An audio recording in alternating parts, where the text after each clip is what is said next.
लोकसभा चुनाव नतीजे के बाद आज कैबिनेट की सिफारिश पर राष्ट्रपति द्रौपदी मुर्मू ने लोकसभा को भंग कर दिया। वहीं प्रधानमंत्री आवास पर हुई बैठक में नरेंद्र मोदी को एनडीए का संसदीय दल का नेता चुन लिया गया।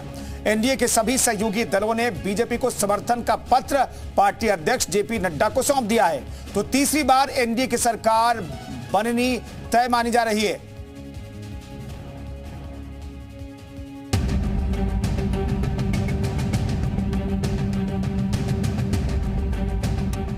एनडीए के सभी साथी दलों ने एक बार फिर पीएम मोदी को अपना नेता चुन लिया। बुधवार को पीएम आवास पर हुई बैठक में इसका प्रस्ताव पास किया गया। इसमें 21 नेताओं के हस्ताक्षर हैं। खास बात यह है कि टीडीपी प्रमुख चंद्रबाबू नायडू और जेडीयू प्रमुख नीतीश कुमार ने भी इस प्रस्ताव पर हस्ताक्षर किए हैं। सूत्रों के मुताबिक 7 जून को एनडीए के सांसदों की बैठक के बाद राष्ट्रपति को सरकार बनाने का दावा पेश किया जाएगा। राजनाथ सिंह, अमित शाह और जेपी नड्डा सभी सहयोगी दलों के साथ 1 to 1 मिलकर उनसे बात करने और नई सरकार के स्वरूप पर चर्चा करेंगे। मीटिंग में 10 से ज्यादा पार्टियों के नेता शामिल हुए। जानकारी के मुताबिक इस बैठक में नीतीश कुमार ने कहा कि हम लोग मजबूती के साथ आपके साथ हैं, बिना देरी के सरकार बननी चाहिए। वहीं बीजेपी संसदीय दल की बैठक 7 जून को सुबह 11 बजे होगी। माना जा रहा है कि नरेंद्र मोदी के तीसरे कार्यकाल का शपथ ग्रहण 7 जून को हो सकता है। मीटिंग में सभी घटक दल के नेता मौजूद थे और सभी घटक दलों के नेता ने एक स्वर से कहा कि हम सब लोग आदरणीय प्रधानमंत्री नरेंद्र मोदी जी के साथ हैं और तीसरी बार उनको प्रधानमंत्री जितना शीघ्रातिशीघ्र हो उसका शपथ ग्रहण उनको करना चाहिए। आज एनडीए की बैठक प्रधानमंत्री जी के आवास पर हुई और माननीय मुख्यमंत्री जी भी उसमें गए थे और हम लोग भी थे उस मीटिंग में। और उस बैठक में जो अगला जो थर्ड टर्म देश की जनता ने दिया है एनडीए को, उसके लिए उनको धन्यवाद दिया गया। इससे पहले लोकसभा चुनाव के नतीजे आने के बाद परंपरा के मुताबिक प्रधानमंत्री नरेंद्र मोदी ने राष्ट्रपति द्रौपदी मुर्मू से मुलाकात कर मंत्री परिषद के साथ अपना इस्तीफा सौंप दिया। राष्ट्रपति मुर्मू ने पीएम मोदी का इस्तीफा स्वीकार भी कर लिया और नई सरकार के कार्यभार संभालने तक उनसे पद पर बने रहने का अनुरोध भी किया।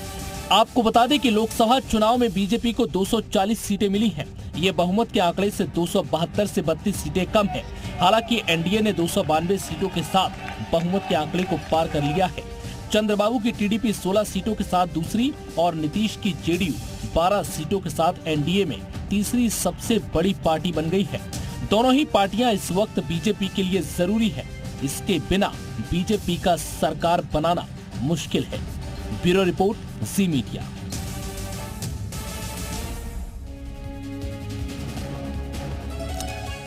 तो तीसरी बार एनडीए की सरकार बनने जा रही है। ये जी हाँ, ये एनडीए की सरकार होगी। पिछली बार दोनों बार में बीजेपी स्पष्ट बहुमत के साथ खुद अकेले भी सरकार बना सकती थी, लेकिन एनडीए के तमाम घटक दल इसमें शामिल थे। और तीसरी बार ये शुद्ध रूप से एनडीए की सरकार आप इसे कह सकते हैं, क्योंकि सहयोगियों की जरूरत बीजेपी को है।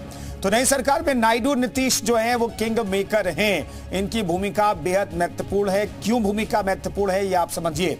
दरअसल टीडीपी को 16 सीटें आई हैं। इसी तरीके से जेडीयू की बिहार की बात करें तो 12 सीटें आई हैं। कुल मिलाकर के 28 सीटें बनती हैं और बहुमत के आंकड़े से सिर्फ 20 सीट ऊपर है एनडीए गठबंधन। 292 सीटें हैं। अगर नीतीश और नायडू अलग हो जाते हैं तो दिक्कत होगी, क्योंकि 292 में से 28 सीटें अगर माइनस कर दीजिएगा तो 264 सीटें रह जाएगी। बहुमत से 8 सीटें कम रह सकता है एनडीए गठबंधन। लेकिन ये स्थिति फिलहाल नहीं है। अच्छी बात यह है, एनडीए के नेताओं के लिए सुकून की बात यह कि दोनों नेताओं ने समर्थन पत्र बीजेपी अध्यक्ष को सौंप दिया है। जेडीयू बीजेपी के साथ है, एनडीए में शामिल है, लेकिन नीतीश कुमार के बार बार एनडीए गठबंधन बदलने का इतिहास रहा है। वो कई बार पलटी मार चुके हैं। वो कभी एनडीए में तो कभी महागठबंधन में जाते रहे। बिहार की सियासत पर सबको पता है कि वो पलटू राम के तौर पर उन्हें प्रेजेंट किया जाता है विरोधियों की तरफ से हर बार।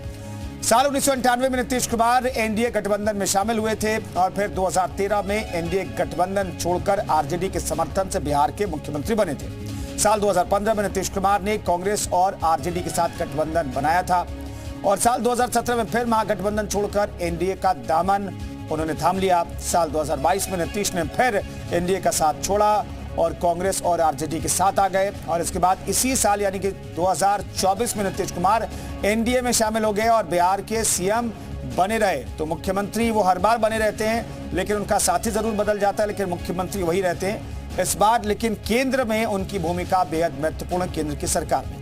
ऐसे में सवाल है कि क्या नीतीश एक बार फिर एनडीए को झटका देकर महागठबंधन में शामिल तो नहीं हो जाएंगे? ये अपने आप में बड़ा सवाल है और इस सवाल का जवाब शायद एनडीए और इंडिया गठबंधन दोनों तलाशने की कोशिश करते रहेंगे। और नीतीश पर भरोसा करना इतना आसान है, लेकिन सिर्फ नीतीश माइनस होते हैं इस गठबंधन से तो सरकार की सेहत पर बहुत ज्यादा फर्क नहीं पड़ेगा। ऐसा नहीं है कि सिर्फ नीतीश कुमार को ही पलटी मारने में महारत हासिल है, चंद्रबाबू नायडू भी पलटी मारने में माहिर है।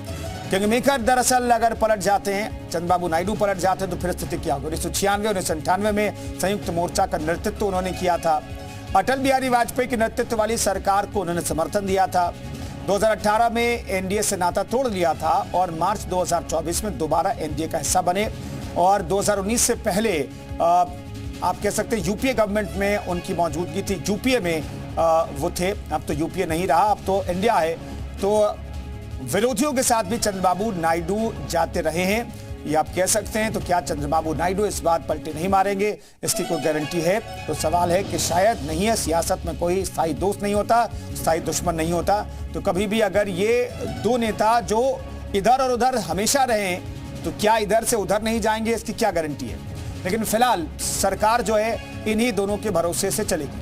विपक्ष के कुछ नेता दावा कर रहे हैं कि अगर इंडिया गठबंधन नीतीश और नायडू को एनडीए से तोड़ दे तो एनडीए की सरकार नहीं बन सकती। पर नंबर गेम को देखें तो यह असंभव नजर आता है। ऐसा क्यों, वो भी समझिए।